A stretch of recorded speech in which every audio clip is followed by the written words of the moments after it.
My request to parents, the guidelines are for patient not to be fitted into guideline. Treat patient, not guideline. If need to, change the guideline, not the patient.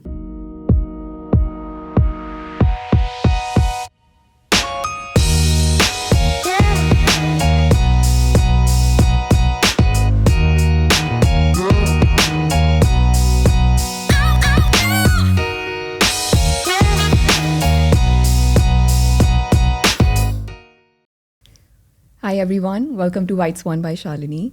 Our guest today is a pediatric superstar with more than 25 years of experience. He's known for his humor, his warmth, and his sharp diagnosis. With his unique blend of medical expertise and spiritual wisdom, he's a favorite among families. So without further ado, let's welcome Dr. Pradeep Raut. Hi, Doctor. Namaskar, Shalini. Namaskar. Thanks for wonderful intro.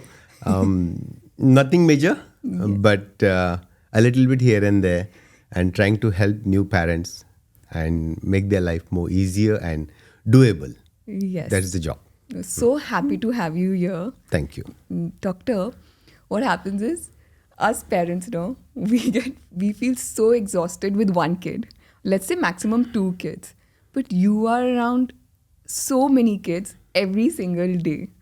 That's quite an achievement. How did you choose to be a pediatrician? Not by choice. Okay. When I graduated, I had good marks in medicine, so I could get admission into pediatric, which at that time was very sought after discipline. And I wanted to do surgery. Okay. So whole of my medical career, I studied very hard, but somehow I didn't score in the surgery, but I got admission into pediatric. So I grew up with the philosophy that whatever you do it best. Rather than following the passion, be passionate about whatever you do. So true. So when I started doing pediatric, slowly I got interested, slowly I moved up. And as things go by, you do it good, people like it for you. And then you keep doing it because people like it. And you find there's way and means to help people. And it's called virtuous cycle. Yes. You do it, they get it, they come back, you do it again, and they just continue. And over the period, just become a career. Yes. And then it's not that I wanted to all the time do it, but once I do it, I find a joy and happiness in it. I keep doing it. Very true. Doctor, anyone who comes to your clinic feels that. I mean, we all have felt that kind of an aura, and that we feel like a family when we come. And we feel so homely and we feel so comfortable asking you any stupid questions related to our kids. That is very sure that you give that kind of an aura to all of us. It's all His grace. It's nothing me. I always tell it Namaha, not me, not mine. Right. It's all His grace. We all have a job to do. We do it at our best ability, capability, understanding, and resources in that situation. Very true. People like it. I'm happy for it. I have a gratitude for all my patients who come and wait 2 and 3 hours to see me. Yeah, but I'm thankful to my patients. But it's also. worth the Thank wait. You. It's worth the wait. Yeah. So, doctor, when a child is born, what are the things that you check initially? It's like Amazon delivery. What you order must get back. Right? So we check for everything is there, whether eyes are there, nose are there, mouth is there are no teeth. Right. Some people born with teeth. Then the 5 finger, 5 toe. So usually there's just things I go through, making sure the external apparatus what we are supposed to born with, they are all there in a reasonably good shape, size and numbers, what they should be. And then internal function, which is usually is a proxy markers. Like if you cry well, your lungs are good. If you're pink color, that means your lung and heart functioning are doing good. And then if you pass urine, pass motion, then your food pipeline is working well. So there's some direct assessment, there's some indirect assessment. But 2 things mainly. One is structural and second is functional. Okay. And then from there, the journey starts. So crying is important for the lungs to be strong, to check whether the lungs is strong or not. Breathing is important. Breathing. Yeah, breathing is important. Yes. Crying is proxy marker of breathing. Okay. Yeah. So there are a lot of babies who come out, they breathe, but they don't cry. Yes. If they don't cry, then everybody else cry. So, but crying is important. Crime is important. But that's not the only thing. Okay. So we check for the breathing. Okay. Now, More if for they the cry, everybody has that notion that it's a proxy marker of breathing. Okay. But if your heart rate is good, your breathing is good, crying is not crucial for it. But if they cry, everybody feel happy. Yes, that's true. Correct. But, doctor, we feel the child is so fragile. According to parents, their child is so fragile. But actually, I feel they are very strong and they have that kind of resilience. What is your opinion about that? Bit biased. Okay. So, just because I'm pediatrician and in pediatrician I'm a neonatologist, Okay. I look after newborns all the time. I look after small, sick, very premature babies. So, my regular practice being able to handle the small kids, for me, they're quite okay. Okay. Because I'd seen them through for last so many years. I'd seen many, many, many of them. But if I'm not a pediatrician, let's say I'm an orthopedician, for me also very fragile. Forget about parents.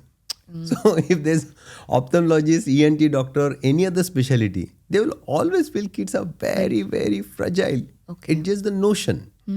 Because they're small Yes. and they're miniature. Yes. And we are very emotional about kids. Yeah. So when the emotion comes in, the rational thinking goes out of window. That's so true. Correct. Yeah. So it's okay to think they're fragile. We handle with care and Yes. utmost respect. That's fair and okay. But they're reasonably strong. Yes. Nature knows that they cannot trust you and me. So nature had made it foolproof that reasonably they are ready to survive. Right. And that we don't know, but as parents. Actually, we know. It's not that we don't know. by nature and instinct, we all know it. It just, our emotions comes in. Yes. That's why I think we're asked to hold also the child in a certain way that always support their head. And then, the head should always be supported whenever we hold the child. There's some good practices, there's some mandatory practices, and there's some good to have, not compulsory to have. Okay. But over the period, things do change. Yes. The context do change. And then everything which was desirable becomes compulsory. Yes. And then parents get lost. Yes. Okay, so what do I do first? There's so many things are must. Exactly. So what do I do at first? Are vaccinations standardized globally or does it differ from country to country? Both. Okay. So there are some standard vaccination and there's some optional vaccination. Standard vaccinations are standard globally.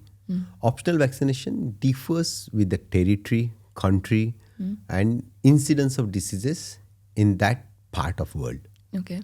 Let's say some part of India, Okay. where there's a sanitation, there's a pollution, and there's a lot of population.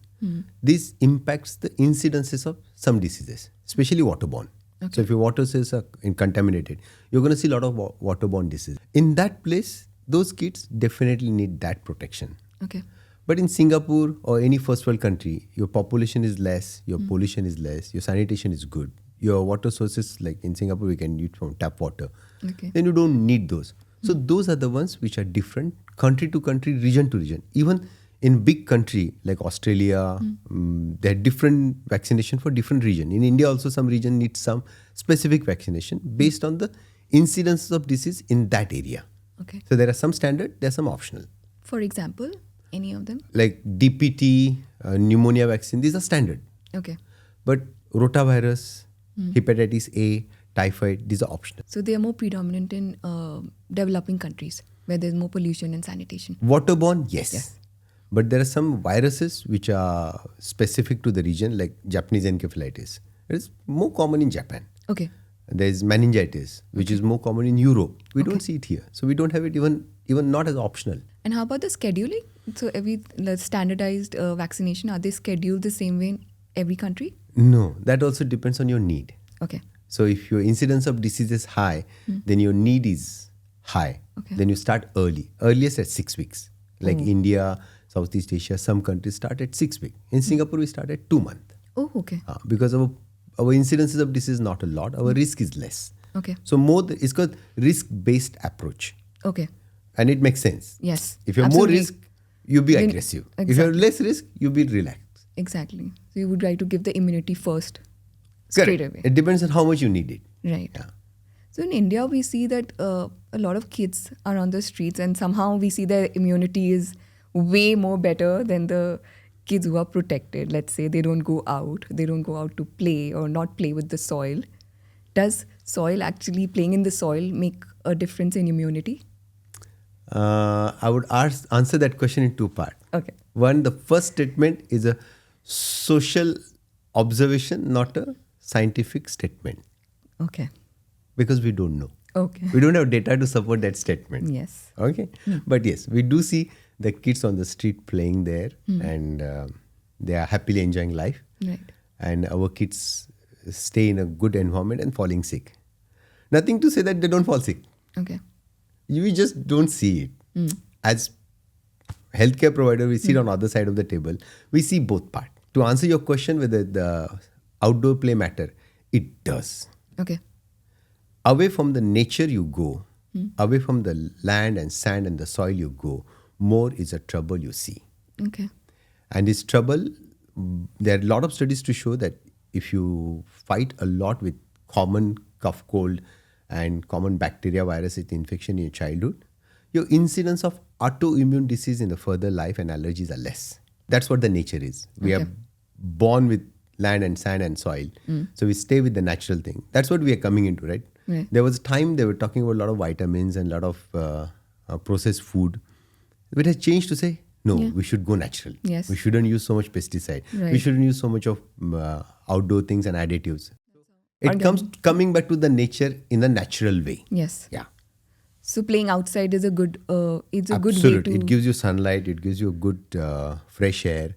It also improves your coordination. You improves your muscles, and it also gives you good contact with soil and land, which helps you to. It's called coexist. Coexistence. Coexist with bacteria, viruses together. Yes. We are Vasudhaiva Kutumbakam. Entire universe is home. We don't differentiate good or bad. Good or bad. Outside. We live with everybody with harmony. But allowing body to be able to tolerate some of that, you have to tolerate some of those things they do in the sand and land. That's true. Correct. So, but at what age can we let the kids go outside, enjoy, do all the other outdoor activities, play with soil, play with sand? As soon as they're ready, They're reading? they're ready to crawl by as 6 soon as to 8 they're months. ready. Yeah, 6 to 8 months, they're ready to crawl. Yeah. They happily crawl and go to they typically go where? They go to the shoe stand. Yeah. And if you're in India, they'll pick up bata chappal. They'll not pick up anything else. They'll only pick up bata chappal and bite. And that to be not the fresh one, the one which was used. Yes. Okay, so 6 to 8 months, they are free. They should be let to go out and play in the. I mean, with the context that Okay. you always monitor them, Yes. you do everything with a moderation and supervision. So, doctor, in the general perception out here in Singapore, we see that most of the kids have go through hand, foot, and mouth disease. How true is that? That hand, foot, mouth doesn't exist somewhere else. No, I mean observing in Singapore that there is a lot of cases. It happens everywhere. It happens. Globally, incidence is same. Okay. There's more awareness and more information in Singapore Okay. because of the childcare norms. Oh, okay. Because this childcare, infant care, they have norms that they would not accept the kids because of the communicability of the hand, foot, mouth. It has become a struggle and trouble for parents. Okay. And that's why all parents know about it and they worry about it. Yes. But if you go back, this has been there all along. Okay. It's just previously there was not many child care and infant care. They were all mother care and grandmother care or grandfather care. They never care. Yes. They never care. They let it be. Yeah, correct. Yeah. So although the incidence was there, the awareness was less. Okay. So now the awareness is more. We feel the incidence is more. Yeah. Not really. It has been all along same and it exists everywhere. Yeah. And couple of times you will get it. After that, the hand, foot, mouth will get it from you. So we let them be. We let the You children do be. take care. Yeah. So general good guidelines don't change. Okay. Yeah? You maintain hydration, you maintain hygiene, you keep them comfortable. But these are inevitable part of the growing up. They are going to have it. And especially if there are siblings at home, they go attend infant care, preschool. There's an inevitable part of it. Yes, with daycare and everything. Sometimes they just build immunity out of it. Right. So if you're supposed to give us 5 tips to boost immunity, what would it be? Eat, shit, sleep, enjoy life. Yes. Okay. Yeah. And that generally would work. Okay. So if your intake, output, sleep behavior is generally well, generally things could work very well. Doctor, nowadays we see a lot of development delays in kids. So how can we help parents to spot those development delays? So developmental delay has always been there and they're part of normal development. The delay and not delay is just a definition we carry. So unfortunately, in the zeal and zest of becoming all inclusive, allowing everybody to attain all potential in their own way, things are becoming very exclusive. Okay. Everything is getting normed. By this age, this must happen. Exactly. By this age, this must happen. By this must happen. There's no flexibility of variation of development, which normally can exist in kids. Okay. And comparative models are very prominent. And over-information for parents has become a trouble. Previously, there was not so much of information available to everybody. So, awareness was less. Right. And since there was not much to compare and nobody would frame your thought process, you wouldn't go thinking that way. Right. That means nowadays there are so many videos of autism. There's so Exactly. many red flags to be seen on internet, and every message you get on WhatsApp on some group gives you some information that this is not good, this is not good. And at some point you spot that one of thing there and we are emotional. Yes. When the emotion comes in thought process, your rational goes out of window. And everything we start picking up. Your eyes see what your mind thinks. Exactly. And lot of these developmental variations can be part of normal phenomenon. Okay. So in Singapore, there's something called health booklet. On the health booklet, there's a developmental milestone. There's a checklist Okay. for each stage of life. And it's a fantastic resource for parents to go and read. Okay. Rather than reading here and there on internet, on somebody's blog or somebody's WhatsApp message, it's important for parents to go back to what we have as a standard model in Singapore. Okay. Look at those and see how many milestones that achieved. They're also given a reference range. Okay. From what age to what age you can expect these to achieve. Okay. If you scored more than 50%, tell yourself, okay. Okay. In even professional exam, we scored 51%, we are passed, Yeah. Very true. Correct. And we're dealing with somebody's life. And that life is growing out of its own, Yes. being normal. And we must have 100% for them. Yes. Which is not fair. Not no? fair. The Right, standardization right. is Yeah. not fair. You must give them a little bit of scope and chance to have their normal variation. Very true. Being their individual. Yes. I mean, one way we say we want them to be their own individual, And the and other second way- side we become, no, you must do this, you must do this, he does this, you does this, you must do this. Yeah. So, finding the balance, Okay. But health booklet is a good resource to go by, Okay. to check for the development. And if you pick up something, then you bring back to the your doctor and then let's discuss together. Right. So could you name some milestones for us that the child should achieve within a certain period of time? Like the... So the rough estimate of it, like by first 1 to 2 months, they should give eye contact. Okay. By 3 to 4 months, they start interacting a little bit. By 6 months, they will be sitting with support. By 8 to 10 months, they will be standing with support. By 12 to 18 months, they would be walking without support. By 12 months, they will be running. Right. By 18 to 12 months, 18 to 20 months, they start understanding a lot more. Okay. So they can interact in terms of non-verbal language. Okay. That means go and bring the phone. They'll go and look for the phone. Go and bring this thing, book. Let's go out. Bring your water bottle. They will understand. They would follow. But if you expect them to talk, Yes. Speech. Then- speech. then they would like. So if you tell somebody who is 20 months, go bedroom, get book and give it to daddy. That cutie pie goes to bedroom, get the book and give it to daddy, stands there. Now the expectation is, daddy, book. Please, huh? Right. If this doesn't happen, it becomes speech delay. Yes. He understood everything. Yeah. He did everything. He Yes. just didn't say. Yes. It can take another 6 months to say. Okay. We call everything delay and we become exclusive about it. And then look for speech therapy and give them a label. Yeah. Sometimes not fair. Yes. There are definitions, there are international guidelines on it. But my request to parents, the guidelines are for patient. Patient not to be fitted into guideline. Treat patient, not guideline. If need to, change the guideline, not the patient. Right. This is natural. This is artificial construct. Right.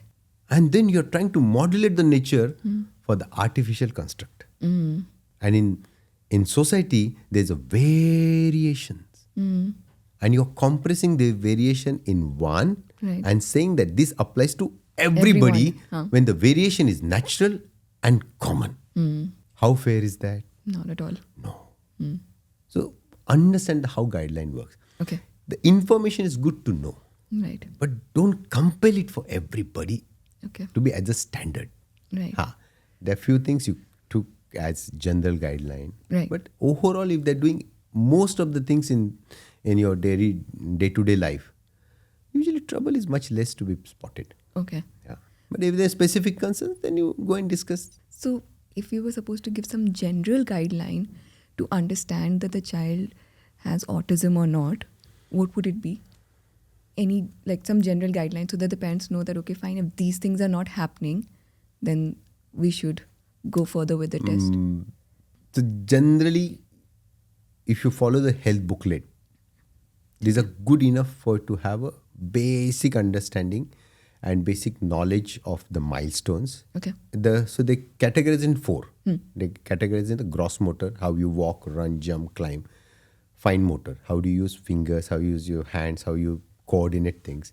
Then personal social, how you interact. And then language and communication. Okay. So there is overlap between this personal, social and language and communication.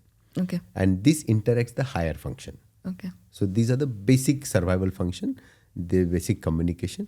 Higher function is how you interact. So a lot of these higher cognitive disorders, which is like ADHD, autistic spectrum disorder or language processing issues, sometimes they do happen later part. Okay. But you look at the booklet and at any point if you're concerned, you bring back to the doctor to see whether it is something to really worry about or something that can be watched and monitored over the period of time. Okay. Yeah. So just because on internet there is business of early diagnosis and early intervention, Yes. everybody feel pressured Yes. that you must diagnose. Yes. But if diagnose doesn't exist, why you want to diagnose? Yeah. The false labeling is also not correct. Very true. Very true. Then we get very worried. As much you get worried, that much you're going to pay for it. That much, I think, worry we're going to give to our kids also. Correct. And it's finding a balance. Right. There's no right or wrong answer. And sometimes there can be more than one right answer. There can be more than one best approach to deal at same things in kids. So based on what EQ you carry, Right. you decide on approach you have. Very well said, doctor. What is the importance of mother's milk for a kid? For immunity, for all the other things? So mother's milk is good to have, provided available. Okay. Not So- available. Yeah. Don't talk about it. Yes. It makes mothers feel guilty. Any day. And milk production in mother is not under mother's control. Some mothers, very easy to have a breast milk. Some mother cannot. Cannot. Some mother very little. Using somebody else's reference standard for everybody else to feel guilty whole of the life. Unfair. Right. Unfair. Right. Because that woman, how much she tried. She could not. Yeah. Correct. So mother's milk is best Yes. as much it is available. Right. Rest all, use whatever available. Whatever available. So any formula milk. Milk is safety. Yes. Breast milk is a preference. Okay. Milk is need. Breast milk is want. Otherwise, the mothers who do not get breast milk for various reasons, don't take away motherhood from them. Yes. Don't minimize the wonderful woman's motherhood to few drops of milk. It is important, but not critical. Very true. But how about cow milk? That how much should we give to a child? Till what age is it important? So any milk, even human milk, after 6 months of age, we start weaning. Yes. And to look at nature. So if you follow the nature and if you pick up the cues from the nature, it's a fantastic guide. Why would a child start developing teeth at 6 months? If nature don't want you to eat, why would give teeth at 6 months? It would have given 1 year, right? Right. Because nature want them to eat. They start feeling interested. They start biting things. They start looking at your food and like, correct. These are natural cues and clues that are ready for food. Yes. As the food goes up, Yes. as the meal goes up, milk will come down. Okay. And by 1 year, majority would have breakfast, lunch, dinner, 2 snacks, and milk less than 300 to 400 ml a day. Okay. So if you go by nature, if somebody is exclusively and totally breastfed, lot of the mothers won't produce more than that milk by then. Of course. Because the child is not dependent anymore. Correct. And by 2 years, most of the benefits of breastfeeding would have gone. Okay. Majority of, so there's a curve of diminishing return. Your effort is more, you give more breast milk, there's more benefit. After there's a plateau and there's a come down. Come down. Yes. So how much you want to do, how long you want to do, it's personal choice and decision. Right. But as the nature goes along, we must follow the trail of nature. Otherwise, they become so dependent on milk. Yeah. They're very hard to get into eat food. Solids. And then Yes. at 15 to 18 months, I get all the parents saying he doesn't eat. And I ask them, how much milk he drink? He drink 1 liter. I say, if you drink 1 liter, who want to eat? Exactly. The child is full. Correct. Yeah. Tummy is full, so then why would finding he the want? balance. Finding the balance. Yeah. Okay. So then they can have good amount of food and then... Correct. You can that much- replace milk with milk products, Okay. which generally help them to have the calcium and other nutrition from the milk. Okay. But that's okay. But milk per se, volume, you over the period you should calm down. Okay. Are there any supplements that we should give to kids? Not compulsory, Okay. not mandatory. They're optional. Okay. And sometimes it does happen that some kids are a bit picky on the eating. So getting a wholesome diet and very fulfilled diet all the time is not possible. Yes. So sometimes to fill up the gaps, then you give some supplement for a while. That's okay. But don't make it a habit as to give it as routinely, regularly, whole year around, which generally not needed. Okay. Were kids more healthy in the past? Kids are healthy today also. Healthy today also. Not just in the past. They had been all along healthy. Okay. Just the definition of health had changed. Then please define health for us. Definition of health become very contextual. Okay. And it has become very variable for different people. But if the basic definition of ability of your eat, cheat, sleep and enjoy life, Yes. this has not changed for thousands of years. Okay. So if some practices that were done before by grandmothers and mothers for their kids, how should they be practiced or should they rely on medical support? Example being? Honey given to kids when they have cough and cold, or milk turmeric in milk for again stronger immunity or for cough and cold. Should they be practiced? So it depends on which part of the world you're coming from. Okay. And turmeric is known to be very antiseptic, antibacterial, antiviral, antioxidant. It has its own properties. And there had been a lot of attempt to patent it. And if it would have been patentable and would have patented, this question wouldn't have been there. Right. So then we should go for them? Point is, there are a lot of things in nature which from ages together people had been doing. Okay. Modern science has managed to understand few and they had not been able to understand few. Some of these things basically which had been proven to be good and right, just because they're not marketable, the right information about it has not been floating the market. Otherwise, there's tremendous amount of research on turmeric. Otherwise, turmeric wouldn't have been a part of coffee in Starbucks and it wouldn't have been a popular drink. Very true. Correct. If you think that turmeric is okay in the coffee, what makes you think turmeric is not okay for your kid? From our ancient time, turmeric has been part of our everyday life. Now somebody comes and tells you, turmeric is not good. Question whom? Something which stood the test of time and time tested. Right. So have turmeric with me. Some things are naturally part of our tradition. Before questioning all that, be little diligent and vigilant what you're discarding. Okay. You may be discarding something very good in your own self, only to realize 20, 30 years later that what you were doing were the right things. Right. We were using organic fertilizers by using gobar, cow's dung, Cow dung, yeah. as a fertilizer for all our kheti. And somebody in 1960 comes and say that you must use pesticide. This is the wrong way of doing it. Just to realize 40 years later. That organic is going to become a big thing. Now people sell cow dung on Amazon. Make good amount of money. Is it? Correct. Go and look for it. Wow. Correct. So sometimes the information fed to you and me by some of the sources, you have to be very careful where it is coming from. Because following few years later, something else would come up. So I'd grown up to realize that few practices which were there, they were not right, but they were few. There are a lot of things which we had been doing had some or the other value to add.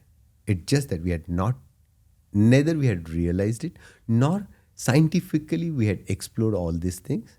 And even if we explored, it is not made available for everybody's awareness. Right. Today's day and age, we should take that accountability and responsibility for our own dharohar and virasat. Right. If we are not proud of what our ancestors did, who will be proud of it? Exactly. The Ayurveda has tremendous amount of things to offer. And this all their kadha and chatan is all about that. Right. And since ancient times, Right. I still remember when I was a young kid, my grandmother used to make that chatan and give. Yeah. When you got cough. Correct. Exactly. And I used to feel better with that. I still remember I used to play in the grounds and I used to get a lot of injuries. She will happily put the Haldi turmeric, paste. yeah. Yes. It will heal nicely. And it'll heal. Never had infected, never had to take antibiotic, never had to go and put pattis and all that. So, since we had grown up as that part of it, and now we read some literature on it, there is a value to add. Right. I don't say all practices are good, Right. but I also would say shy away from saying that not all practices are bad. Right. Yeah. So it depends from Correct. what a parent so wants if to you go approach. and look at WHO's website, the honey is nature's own anti-cough medicine. Right. But 1 to 2 years and above. Not like 6 months, not like 1 month. Not like 1 month. That practice is not right. Yes. Yeah. So we'll modulate few. But what are your thoughts on some of the other common practices like, swaddling or massaging the kid or using a baby walker? What are your opinions on that? So some practices are good to have. Some practices are not good. You can have a gentle massage. Not like some traditional massage you see on YouTube where ragda practice. No, you don't have to do ragda practice. But gentle massage is known to be helpful and useful for both. Okay. For the baby and the mother or parent who is giving it. It's a kind of a bonding session. No? Okay. It feels good. Swaddling, not all babies like it. Some like it. So who are able to sleep with a swaddle, you give them. Those who don't like it, don't force for it. So one size doesn't fit to all. Yes. Just be careful. Walkers, there are guidelines on it. You follow those guidelines. Not recommended to have. There's some specific reasons and some specific patients where you want to use, but that cannot be extrapolated for everybody. Okay. Then swings, jhula, sorong.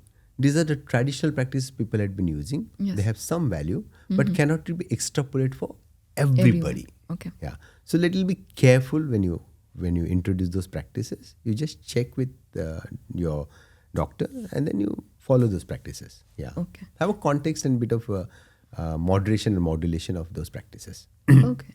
So what are your thoughts on co-sleeping with parents? Depends where you're coming from. Okay. So some things had been traditional for us, something has been a compulsion for us, and something has been new for us. At least I come from a very small family. So having 2 bedroom was a luxury. We all sleep together. Yeah. So co-sleeping is norm. Is a norm, yeah. It's a norm. It's a necessity. Yes. There was no other choice or option. Very true. So when come to a bigger place and then there's a separate room and thing for us, that was something new we learned along the way. Right. But there also benefit of co-sleeping. Exactly. How much you want to do, how long you want to do. I wouldn't force any guideline on anybody. Okay. It's very emotional subject, and just be aware of information. Don't feel yourself compelled to follow all that because it's not your EQ. We are grown up with sleeping with the mother, Yes.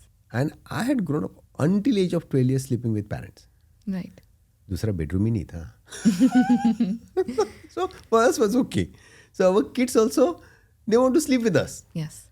Because then bedtime stories, read Exactly. book, daddy I want to go there, daddy I want to do there. But that is also time of bonding for all of us. Yes. So find your balance. Don't feel compelled to follow some practices if you're not ready for it. Because traditionally we had not been that way. If But it you does- can do it, good. Okay. You cannot do it, don't feel compelled to do it. Okay. But it does bring some kind of emotional development, emotional attachment and bonding with the kids. Correct. It brings a lot of stability to their thought processes. Okay.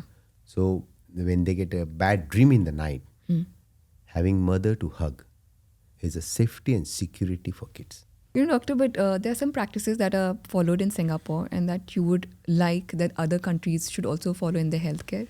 So if you talk about standard of care, it has become a little skewed because the only place that makes the guidelines and that get forced down to everybody's throat is US and Europe. Okay. And they're making guidelines only for themselves. They don't make it for you and me.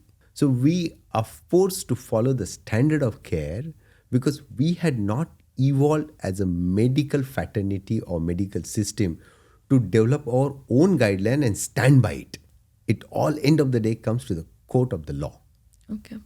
If court can say this is local guideline and will adhere to it and will not allow anybody to sue it, then that place will have their own guideline to stand by. Okay. But if court gonna say that internationally this is a guideline and this should be used, you die. It's as clear as that. It's very, medical system has become very litigation prone. And a lot of these guidelines and practices are preventing the litigation trouble for healthcare providers. Such as? Defensive medicine is something known as defensive medicine. People talk about nowadays there are extra and over investigations. Because out of 1,000, there'll be one mishap that missed a brain tumor for headache, and that doctor gets sued for millions of dollars. Rest 999 doctors gonna play it safe because it's a lose of career and a family for that one doctor. Very true. No gonna risk that stake. Nobody's going to take that risk. Correct. He is going to dish out to you. You Yes. decide. And as a patient, you cannot decide. But one person breaks the rule. 99 have to pay the pay. It's practical reality. Correct. Very true. Yes. There's a one Ukraine war, but entire world has to suffer the side effect. Yes. World has no direct involvement in it, but they're part of it. Everybody plays a role. Correct. So somewhere, if the system come up to say that let's not kill somebody just because there was some misjudgment of somebody's decision protocol, then that would be a bit different story. Okay. But it's a different standard applied. So politicians can make mistake. Engineer can make mistake. But Lawyers, accountant can make mistake. But doctors cannot make mistake. Doctors are not human. Unfortunately, this is the cognitive framework with which the law works. A judge can make mistake in judgment. A higher court can give a different judgment on a lower court. But lower court judge doesn't get sued. But if there's a difference of opinion in a diagnosis, one doctor will get sued. That's true. I wish everybody could look at the bigger perspective. Correct. Yeah. So this is where it has come to. Doctor, how do you bridge spirituality and science in your work? Both are same. How? Science is low-level spirituality, and spirituality is high-level science. Sorry, I didn't understand. Science is what is science? Science is actually something which you understand in a logical way, and you are able to reproduce it. Right. You are able to teach it and make others experience and experiment with it, and it will have same results. Exactly. That's a science. Right. Okay. Why some things are spirituality? Because even if somebody does same thing, he do not get the same result. That's why somebody evolved to say that there is no science behind it. Maybe we had not understood that realm of your occurrence of events, and we call it doesn't exist. Right. Just because you close eye doesn't mean everything is dark. Some things are experienceable. You may not understand it. But if you can experience it, you need to understand is just for your own ego, and is to make others understand it better. If you carry second perspective, different story, then you will understand little better. So at end of your materialistic world and success, what it can add to your life, the joy and happiness, I grew up to realize that it's very momentary. I did everything what society would generally prescribe. Have good education, have good job, have good wife, have kids, have good money, and you'll be happy forever. Yeah. I did all that. I had a joy every time, but happiness was never to find. Nothing lasted long. The activity of life took a toll, and that became a purpose of life. Eating, shitting, sleeping, and happily running around cannot be the purpose of life. That's very animalistic. Your brain has a certain higher power, understanding, cognitive framework for something else. And that's where my journey from outer success to inner exploration happened. And when that inner self had cleared up, my outer perspective changed. So I'm doing same thing what I had been used to do previously. But since my context of doing had changed, the results had changed. My context is not just the activity of life. Now the context has become a lot more. I want to serve. I want to help people. Money is part of it. But as long as I'm doing it, my job well, money has no choice but to follow.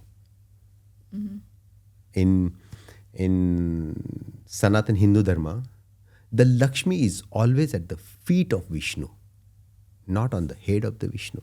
Right. She represents the wealthiness by state of doing in a space of nothing. Vishnu is always shown this. Sleeping.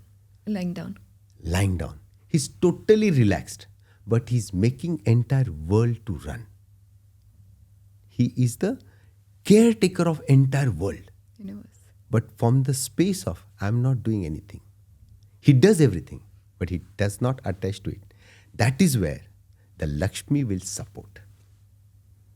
So when we do things from the space of, I'm not doing, it is a job I had been assigned to, I will do. When I do it with utmost my ability, capability, understanding and care, the Lakshmi will simply shower.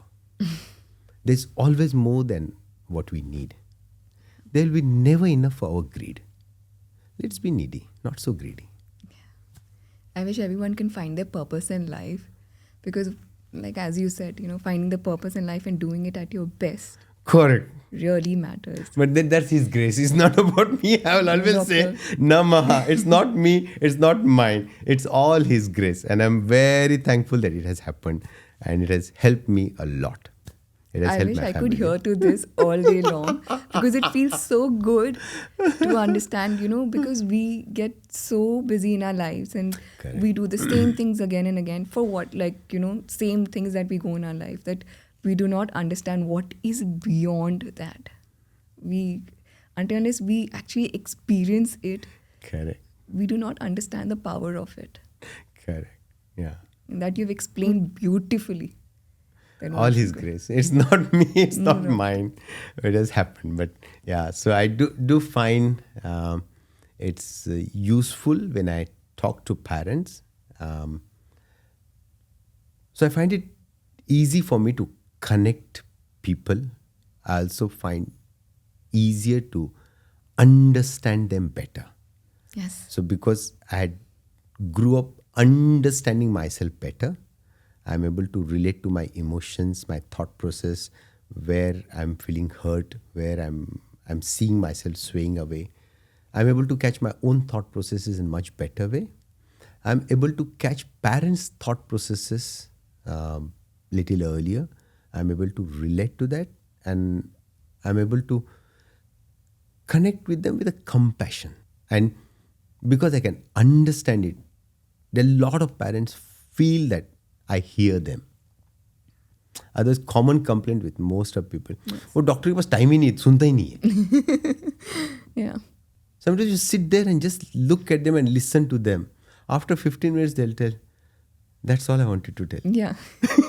Yeah, that's true. बस सुनने का है. Yeah. But that undisturbed attention and listening ear, I think wouldn't have happened before. Yes. It's all the journey I traveled. It has helped me to build that listening and that compassion for my patients and parents. And I can feel it. As you say that the parents want to come and see, Yes. I also want to see parents. There's some parents, they've become a family to me. And I'll always tell parents, I say, in Singapore, we are alone. You are my support. I'm your support. When you are trouble, I'm worried. And I'm worried, I'll tell you. Yeah. If I'm not worried, I will tell you. Yeah. So if I'm worried, we worry together. If I'm not worried, then the choice and option to you. You want to worry, go ahead and worry. But you don't want to worry, it's okay. Don't worry. Yeah. What a beautiful thought. So it has become a fantastic journey. I really like my patient. I really like my parents. And yeah, and I'm very thankful for my parents. Like you had always been coming doctor, there. I'm telling you, we as parents, when we step in your clinic and when we meet you, I think half our worries just go out there. We just let it out. We'll tell you this is happening with us. And then you listen patiently to us and the kind of advice that you give, and you're open to everything. You let us try everything, whether it's home remedies or anything like that. That makes us feel more homely, and we can, again, ask stupid questions, relate to you, tell you things. It makes us feel very homely when we come. It's to the all His clinic. grace. It's all His grace. So I think It's your not me. your spiritual journey really makes a difference. I hope that travel helps everybody, and just trying to help many of them. Right. But doctor, if you had to give 3 advice to parents, okay, what would it be? Be natural to what you are.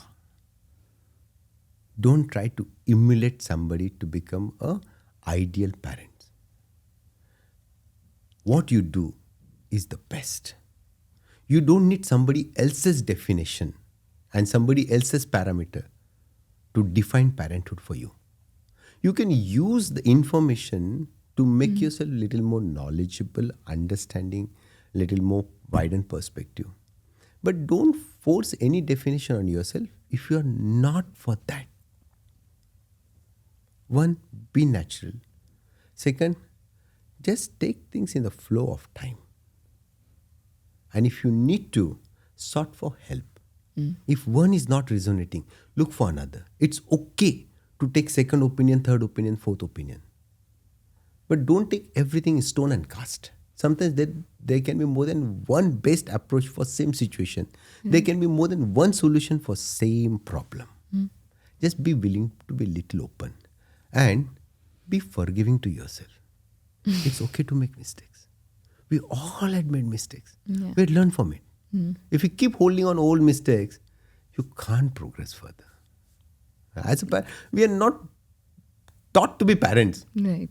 We're We not taught happen to be parents. Very true. We are not taught to be parents. Yes, We happen to be there's parents. no study that we can learn. That, There's no manual that to become parent. Yes. And only when we have our kids, we're like, okay, what do I do next? Exactly. Abhi kya karna hai? Very true, doctor. So we become parent by the status of it, but we don't enter into a state of parenthood until they become bigger.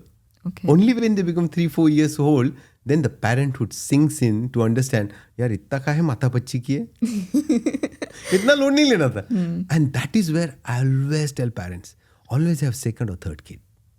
Because by then, you start enjoying the kid. Because whatever worry and whatever uncertainty, unsureness you had gone through your first, what you missed, you will really be able to correlate well in the second. Because few things you know. Yeah, don't care, don't worry. Yeah. So a lot of time when I see the second or third time parents, they're so chill, relaxed and Exactly. super cool. And they say, sir, I'm really enjoying it. Yes. That I always get that kind of advice. That, second child is a breeze. It's a breeze. And it is. It is. And you will enjoy the motherhood. Yes. Yeah. Other first time you had become a mother by happening of the nature. But you're not landed into motherhood. Second time I find lot of parents there in motherhood. Right. And that's such a joy to see. That's true. It's such a joy to see. Yeah. It's a fantastic thing. Wow. Thank you, doctor, for being here. It was such a lovely talk and we got such good insights from you. Thank you for calling me. No, thank you so It much. has been a wonderful time with you. It was Appreciate. so great. Thank I you. think Thank you for parents will calling. be more relaxed after listening to this. I hope so. Yes. If it helps somebody, I'm happy with it. Yes. Thank you, doctor. Thank you, ma'am. Once again. Thank you, Shalini. Thank you. I would also like to give you a gift, doctor. Or Bapre, you don't need to, ma. No, you thank don't you need so to. No. It's my joy and pleasure. And by virtue of your podcast, you are helping a lot of parents. And if I can add few value to it, it's my pleasure.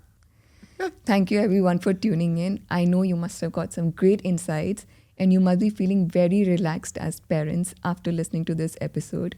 See you next time. Thank you, everyone, for tuning into all our episodes. I hope you get some great insights about parenting. Please share this episode with all your family members and your friends. And don't forget to hit that subscribe button. See you next time. Wait. Sorry. Yeah. कौन है? Sorry. Apology. जान दो. आया phone तो उठा लेना. बोला doctor busy है. Okay. सिर्फ स्नेहल राउत दिखा तो बोल देना. राउत बीवी है. वहाँ मत बोलना बिजी है करके मरवा दोगे.